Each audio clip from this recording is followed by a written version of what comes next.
Fala pessoal, sejam bem-vindos a mais uma aula para o nosso curso da certificação CPA10. Eu sou o Prof. Fernando Arte e estou vindo lembrar vocês de que quem quiser ter acesso ao curso completo, com todos os slides que eu venho utilizando nas aulas, com a apostila completa, com um banco com mais de 600 questões comentadas e também materiais de resumo direcionados para a revisão, cliquem no primeiro link na descrição ou então nos comentários fixados para que vocês tenham acesso a esse curso completo. No mais, não esqueçam de deixar o like, se inscrever aqui no canal e bora para mais uma aula.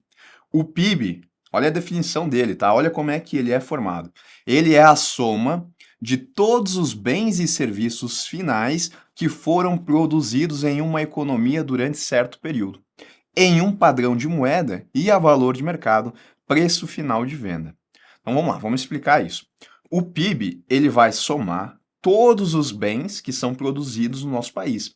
Celular, computador, né, televisão, carro, tudo que é produzido de bem e também serviços que acontecem, né, serviço de pintura, serviço de restauração, todos são somados para que a gente chegue no valor do PIB, tudo que é produzido no país. O detalhe é que a gente vai somar apenas os bens e serviços que são finais. Como assim, Renan? Eu não vou levar em consideração um bem que ele seja intermediário. Por exemplo, se eu tenho uma padaria que ela faz um pão, eu vou somar, tem um exemplo aqui, a gente já vai falar sobre ele. Eu vou somar apenas o pão. Eu não vou somar a farinha, não vou somar o leite, os ovos que são utilizados para fazer esse pão, tá? Porque se eu fizesse isso, é como se eu estivesse somando duas vezes o mesmo produto.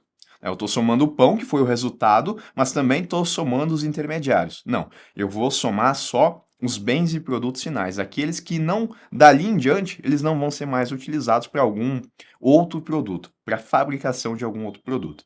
Então, se a gente for considerar um país que só produz bolos, por exemplo, o PIB seria a soma de todos os bolos que foram produzidos nesse país, ao preço final de venda. Sim, a gente já fala sobre isso, que é o que a gente chama de valor de mercado. E olha só, desconsiderando a soma dos ingredientes usados na confecção do bolo para que não haja duplicação de valores. Se não ficou claro, agora vai ficar com esse exemplo. Vamos pensar, eu estou com um país aqui e esse país ele fabrica, essa é a economia toda do país, ele não faz mais nada, tá? Ele só faz o bolo. E o bolo, vamos contar aqui que são 50 bolos. Cada bolo custando R$ 100, tá? Bom, quando eu for fazer a soma do PIB desse país, como é que eu vou somar? Eu vou pegar todos os bolos, que são os produtos finais, vezes os R$ 100, que é o valor de mercado desses bolos. Quando eu fizer isso daqui, eu vou ter, então, R$ 5.000. O PIB desse país, então, é R$ 5.000. Tá? O PIB é a soma de todos os bens. Então, se no nosso país a gente tem diversos produtos, a gente vai somar todos esses produtos e serviços finais e a valor de mercado. Por isso que eu digo que é tudo que é produzido numa economia em um padrão de moeda, reais, e a valor de mercado, valor de venda, tá? Então, isso é o PIB. O PIB ele também é uma relevante estatística econômica para medir o bem-estar econômico de uma sociedade. Quanto maior o PIB de um país, normalmente melhor tende a ser o seu bem-estar. Sim? Deixa eu só voltar aqui no exemplo, tá? Se eu tenho uma economia onde eu produzo 50 bolos e tenho um outro país que também produz bolos e ele produz 100 bolos, é de se esperar, mesma coisa, tá? É de se esperar que no país onde eu tenho mais bolos, eu tenho uma qualidade de vida melhor para as pessoas. Mas por que que a gente não pode afirmar isso 100%? Porque olha só, vamos pensar que no país A aqui, eu tenho 50 pessoas. Bom, se eu tenho 50 pessoas e 50 bolos, e considerando uma distribuição proporcional desses bolos, eu vou ter que cada pessoa vai receber um bolo. Perfeito. Se no país B eu também tenho 50 pessoas, e eu também considerando uma distribuição proporcional desses bolos, eu vou ter que cada pessoa aqui vai receber 2 bolos. Então, a qualidade de vida aqui no país B tende a ser melhor, né? Porque considerando que a gente tem um número de pessoas que é igual, eu tenho mais produção aqui. Por isso que a gente imagina, pelo menos a gente pensa dessa forma, que países onde a gente tem uma maior produção, eles têm uma maior qualidade de vida. Mas não é regra, porque se eu tivesse aqui na situação, ao invés de ter 50 pessoas, eu tivesse 200 pessoas, agora já não seria tão interessante, porque cada pessoa não ia conseguir receber um bolo inteiro, ia receber metade de um bolo. Tá? Então, além do PIB, a gente também tem que olhar um outro dado que é importante, que é o PIB per capita. Ou, em outra forma falando, é a divisão da produção total pelo número de pessoas daquele país. E aí já começa a ser considerado uma medida mais eficaz para medir a qualidade de vida das pessoas, porque daí a gente consegue ver, então, que essas pessoas têm mais acesso a produtos e serviços, têm uma renda maior. O detalhe é que é apenas uma medida, a gente também tem que ver como é que é a questão de distribuição da riqueza desse país para essas pessoas. Aqui no exemplo que eu coloquei, é muito simples, né? Eu estou considerando uma distribuição totalmente proporcional, o que na prática a gente sabe que não é. Alguns países têm mais concentração de riqueza em algumas partes da população e outros têm um pouco menos. Então, outros critérios também têm que ser levados em consideração. Mas, de maneira geral, a gente pode falar, sim, que quanto maior o PIB, maior é a expectativa que a gente tem de que as pessoas tenham um bem-estar melhor. Tá? E só mais um detalhe, antes de eu falar aqui das formas de calcular o PIB, lembrem que eu falei que ele é a soma final, né? A soma dos bens finais, a preço de mercado. Isso porque quando eu considerei o bolo aqui, eu considerei o preço final de venda do bolo e só isso. Se para esse bolo eu precisava, por exemplo, de, não sei, não sou especialista, né? Mas vou colocar aqui farinha, leite, açúcar, eu imagino.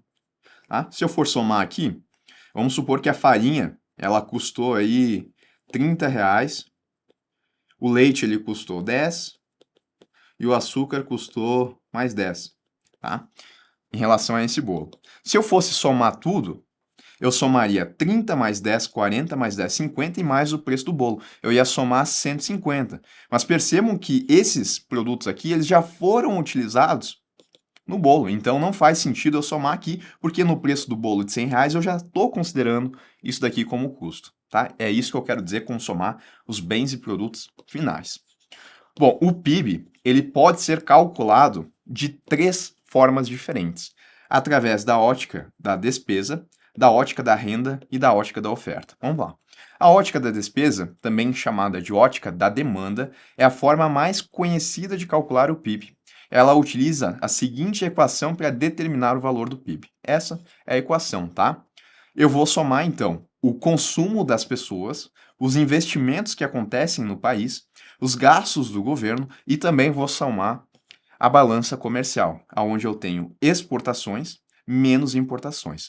Quando eu for somar tudo isso daqui, eu vou conseguir chegar em qual que é o PIB do nosso país, utilizando a ótica da despesa, também chamada de ótica da demanda, tá? O consumo das pessoas, né, o que elas gastam, os investimentos que acontecem no país, o que o governo gasta e também o que é exportado e o que é importado. Aqui é importante saber que o que é importado vai reduzir no cálculo do PIB. Percebam que eu vou somando, somando, somando, mas eu desconto a importação. Então, se o país ele mais importa do que exporta, por exemplo, eu vou ter uma balança comercial que é negativa, e isso vai reduzir o meu PIB.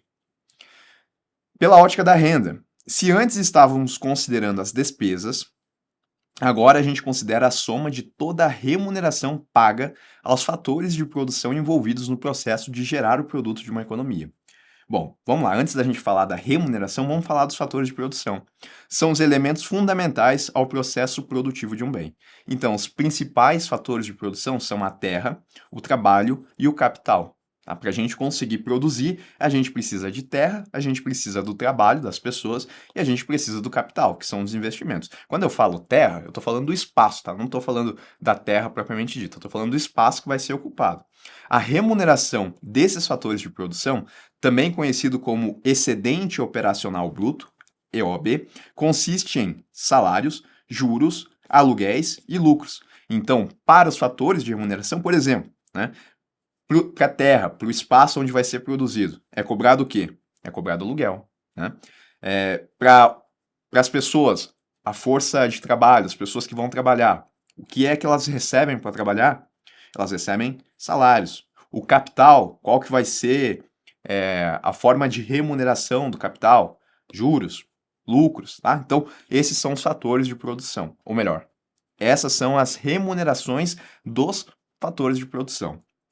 Como é que a gente chega no cálculo do PIB através da soma desses fatores? A gente vai chegar em PIB é igual a salários mais o excedente operacional bruto mais impostos indiretos menos subsídios, tá? Então eu somo os impostos indiretos que estão associados aos produtos e eu diminuo os subsídios, que é o que o governo ele estabelece de subsídio às pessoas, tá? As pessoas, as empresas, enfim. Eu desconsidero isso. E dessa forma eu vou chegar no PIB, vou chegar no mesmo resultado através dessa equação que eu chegaria se eu utilizasse a ótica da despesa. Só que aqui a gente está considerando a soma de uma maneira diferente. A gente não está olhando o preço de produto final do bem. A gente está olhando aqui os fatores de produção que também vão nos levar a quanto que custa aquele determinado produto.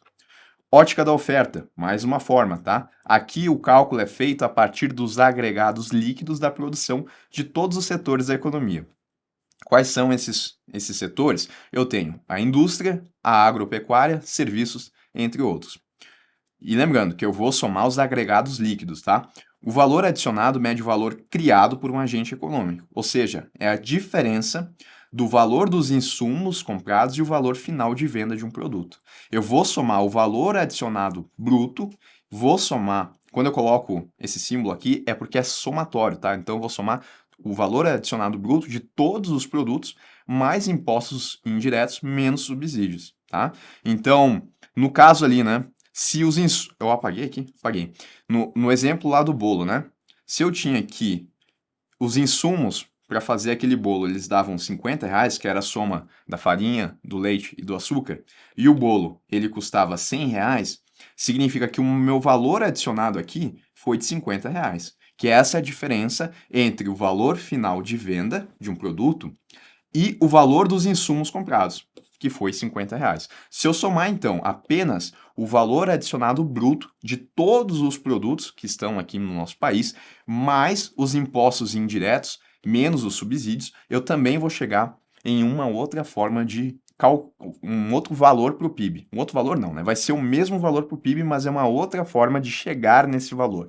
Então, através da ótica da despesa, da ótica da renda ou da ótica da despesa, independentemente da forma que eu escolher, eu vou chegar num resultado igual, que é o PIB do país, que mede a produção total de bens e serviços finais a valor de mercado em um padrão de moeda, para determinar qual que é a riqueza. Mais um ponto, né?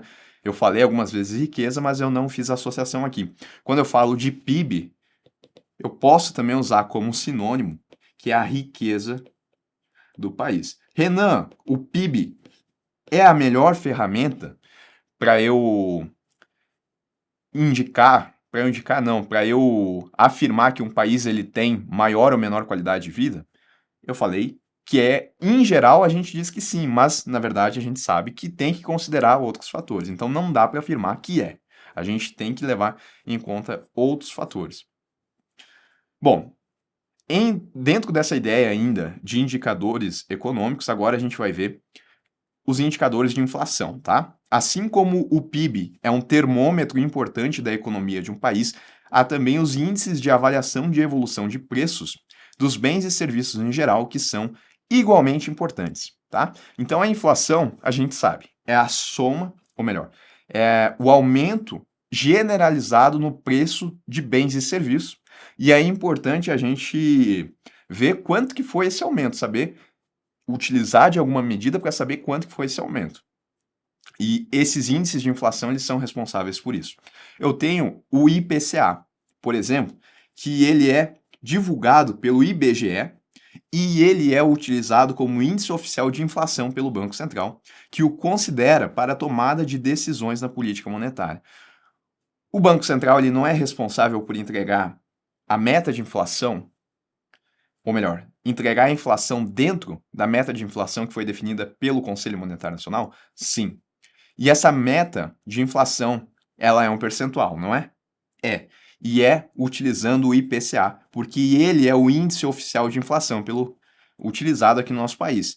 Então, se o CMN ele falou que a meta é de 4%, isso significa que é 4% de inflação considerando o IPCA. Não é considerando o IGPM, não, é considerando o IPCA, porque o IPCA ele é o índice de inflação oficial aqui do nosso país, utilizado para a política monetária. Como é que ele é feito, então? Ele é calculado pelo IBGE, ele consiste do o período de referência, né, do dia 1 até o dia 30 do mês de referência, e vai se comparar com o mês anterior. Então, eu vou, por exemplo, olhar o preço daquele bolo, estava R$ 100, não estava? Aí, isso no mês anterior, agora eu vou avaliar do dia 1 ao dia 30, quanto que está esse preço. Nossa, está 105 agora. Significa que de um mês para o outro, eu tive um aumento de 5%. Então, ele sempre vai ser divulgado mensalmente, e aí depois a gente tem aquele cálculo que é bem conhecido, né? Onde a gente vai ter o acumulado do ano, ou acumulado dos últimos 12 meses também é possível, tá? Custo médio, assim, tá? Ele vai levar em consideração, então, o custo médio de vida de famílias com renda mensal de 1 a 40 salários mínimos. Então, eu não vou olhar um produto só, eu olho uma cesta de produtos. E essa cesta de produtos vem do custo médio de vida de famílias com renda mensal de 1 a 40 salários mínimos. Ele é o índice oficial de inflação no Brasil e os dados coletados são de regiões metropolitanas. Bom, um outro índice que eu tenho é o IGPM, tá? O Índice Geral de Preços de Mercado. Ele é calculado e divulgado pelo IBRE, lá da FGV, da Fundação Getúlio Vargas. Calculado pela FGV, esse daqui ele vai do dia 21 a 20 do mês de referência. Então, o período aqui de apuração já é diferente. Ele leva em conta a variação de preços de bens e serviços, bem como de matérias-primas utilizadas na produção agrícola, industrial e construção civil. Ele é muito utilizado como indexador de contratos, né? Por exemplo, então, utilizar como indexador de contratos de aluguel, pode acontecer. Ele é a média aritmética ponderada de inflação ao produtor, o IPA, do IPC, que é o do consumidor, e da construção civil, o INCC. Ele é uma média desses outros três índices, tá? Então, funciona assim. Eu levo em consideração 60% para o IPA, que é a inflação ao produtor, levo 30% para a inflação ao consumidor e 10% para o INCC. Por isso que é uma média ponderada, porque eu coloco pesos diferentes para cada um desses indicadores. Fazendo a média ponderada aqui, eu vou chegar, por exemplo, em qual que é o IGPM. Então percebam que a forma de cálculo é bem diferente. Quando eu falar em média aritmética de IPA, IPC e INCC, eu estou falando do IGPM, que é calculado pela FGV. E quando eu falar em um custo médio de vida de famílias com renda mensal de 1 a 40 salários mínimos, é porque eu estou falando do IPCA, que é calculado pelo IBGE. Bom, ainda avançando aqui nos indicadores, eu tenho a taxa de câmbio. Sim, olha só. Ela é o preço de uma moeda estrangeira medido em unidades de moeda nacional. Então eu vou comparar, por exemplo, reais e dólares. Tá aqui, ó. Se eu tenho a seguinte cotação, né, para cada real, aliás, para cada 5 reais eu consigo comprar um dólar, isso significa que eu estou comparando o preço de uma moeda estrangeira medido em unidades da moeda nacional. Outra forma de expressar isso que eu coloquei ali seria assim: para cada $1 eu preciso de 5 reais. Então, eu acabei de medir quanto que é o preço dessa moeda estrangeira em unidades de uma moeda nacional, de uma moeda doméstica. É comum o mercado utilizar a nomenclatura XYZ, ABC, para indicar qual o par de moedas que está sendo observado. Nesse caso, ABC é a moeda de base. Então, aqui, dessa forma que foi expresso, tá? O BRL, que é o real, ele é a moeda de base, enquanto que o XYZ é a moeda de cotagem. Taxa spot é a taxa para a compra e venda imediata de moedas estrangeiras, vinculada a operações financeiras que garantem liquidez imediata no mercado à vista. Tá? Então, se eu, por exemplo, eu estou querendo saber quanto que está a cotação de reais para dólar naquele determinado momento, eu vou ter a taxa spot. É a taxa que efetivamente está sendo negociada naquele exato momento. Isso porque o nosso país ele não usa um regime de câmbio fixo. O preço da cotação fica variando a todo momento, porque depende do que a gente chama, eu vou destacar aqui, ó. Isso depende da demanda e da oferta.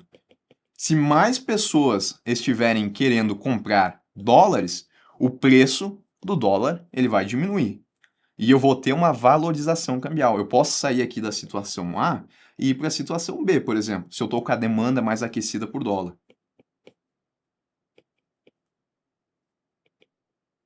Aliás, perdão, se eu estou com a demanda mais aquecida por dólar, significa que mais pessoas querem comprar, então eu vou ter uma valorização do dólar e uma desvalorização do real. Então daí eu sairia de uma situação A para uma situação B, por exemplo.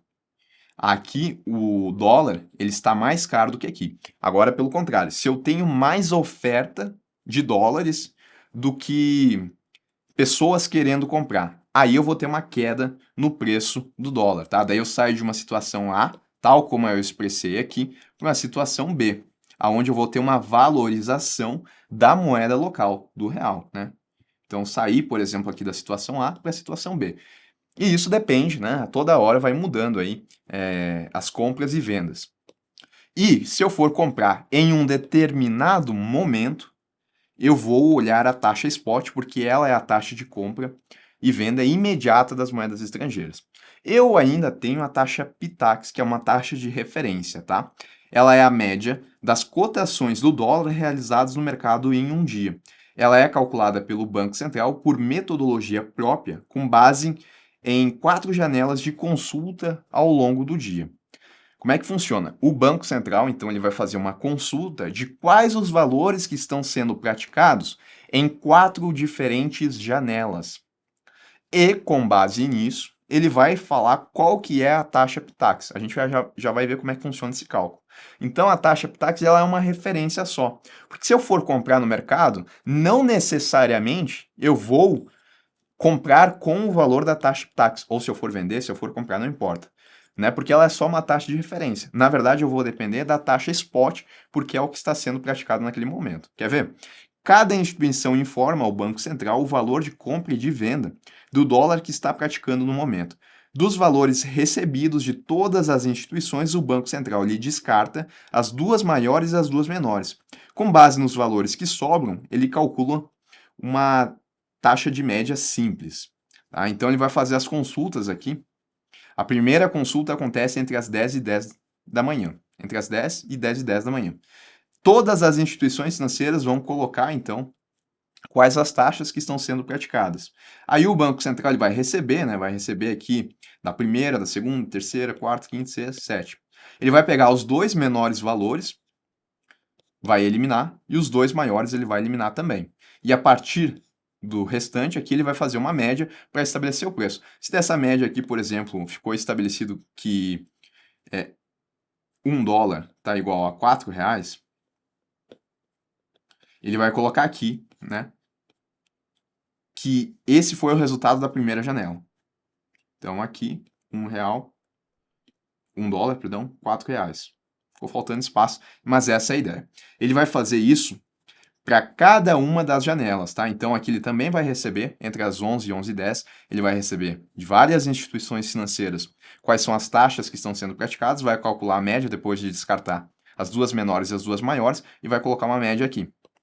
Aí na terceira e na quarta. O Banco Central ele publica esses resultados em 4 boletins diários. Então, para cada consulta, eu tenho a publicação de um boletim.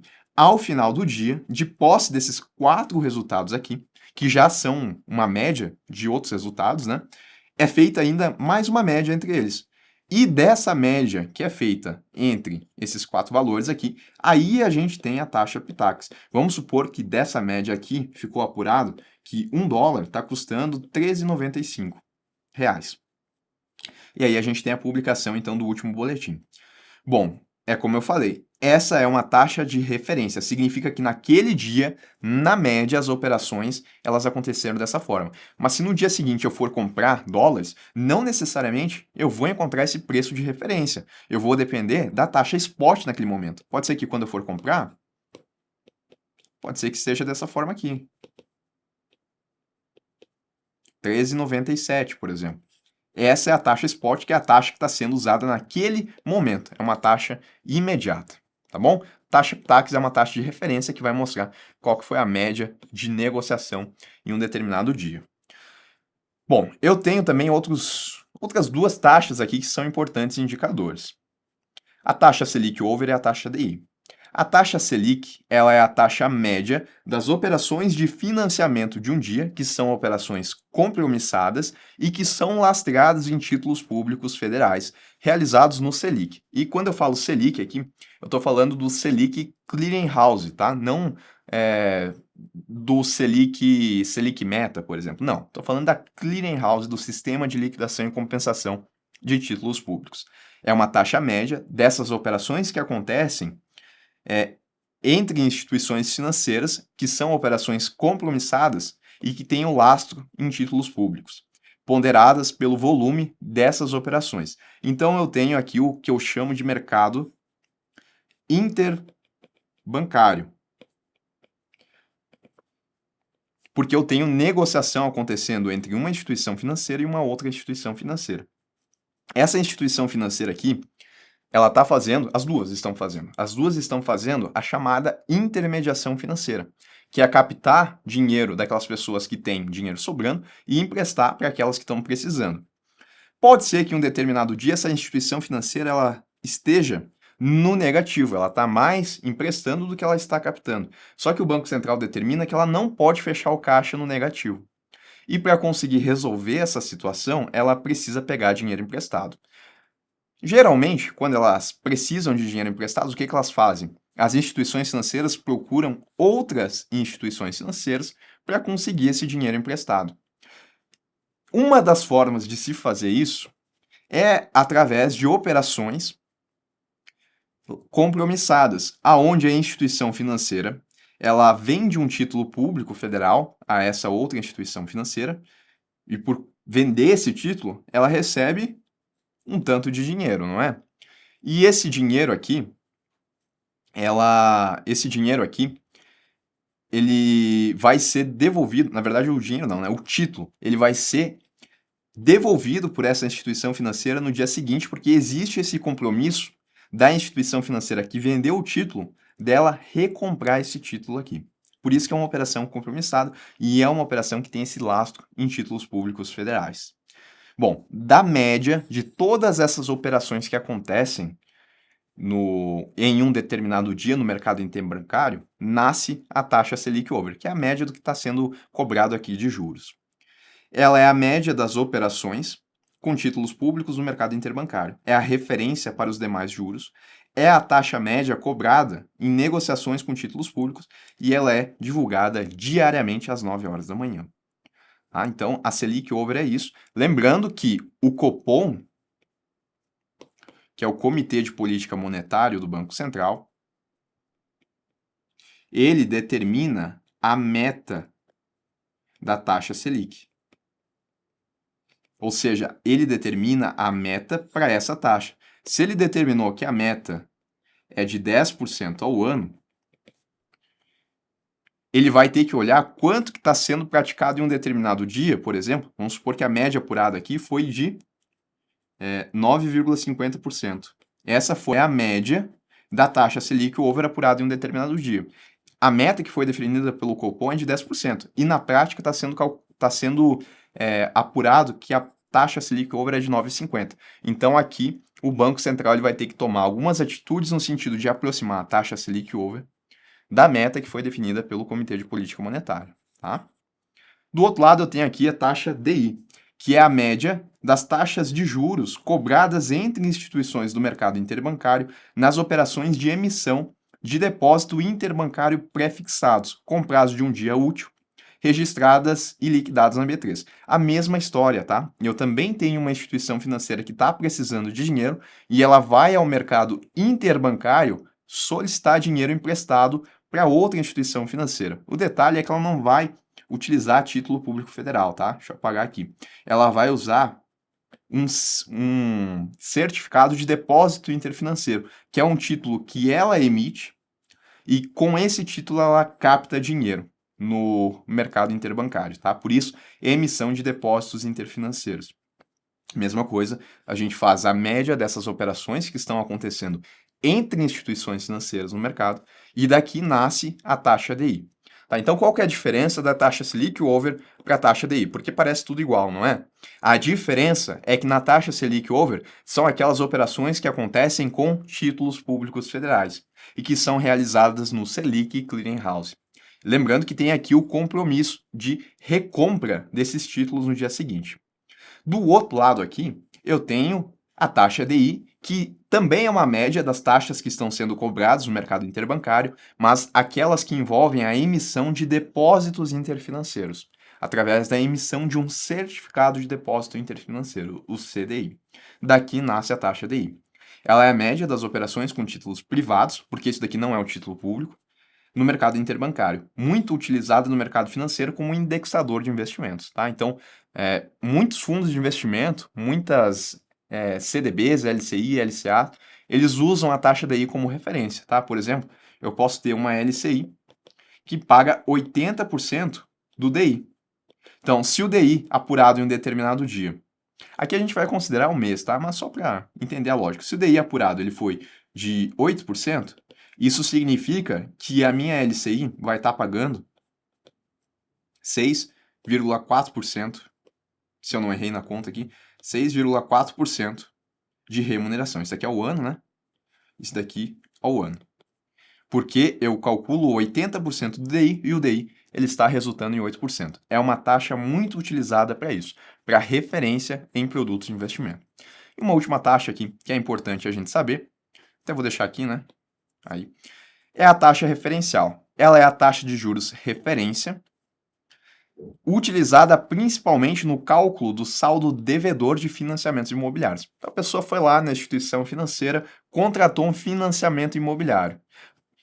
A taxa TR ela é muito utilizada no sentido de calcular o saldo devedor, de reajustar esse saldo devedor dessa pessoa, porque é uma taxa de referência.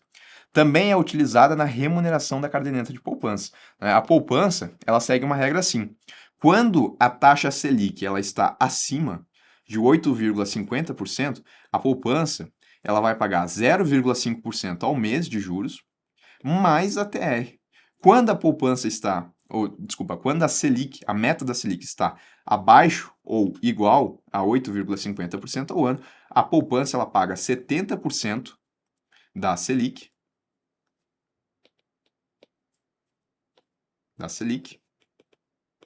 mais a TR. Ou seja, nas duas situações aqui, a poupança ela utiliza a taxa referencial para calcular qual que é o rendimento. Além disso, também é uma taxa utilizada na remuneração das contas vinculadas ao FGTS. Tá? O FGTS ele fica lá depositado na Caixa Econômica Federal e para que se tenha a remuneração do FGTS também é utilizado a taxa referencial. Como é que é o cálculo dela? Bom, a TR ela é calculada pelo Banco Central aplicando um redutor em uma outra taxa que existe, que é a taxa básica financeira, a TBF. Essa taxa é a média das taxas de juros negociadas no mercado secundário com letras do Tesouro Nacional, a LTN. Então, das negociações que acontecem com esse título público federal, porque a LTN é um título público federal, a gente tem a taxa básica financeira. Da taxa básica financeira, aplicando um redutor, a gente chega aqui na taxa referencial. Tá aqui a fórmula, tá? Taxa referencial é 1 mais a TBF, aplica o redutor, depois tira o 1, né, porque a gente está calculando aí em percentuais, e aí a gente chega então em qual que é a TR. Dessa forma que ela é calculada.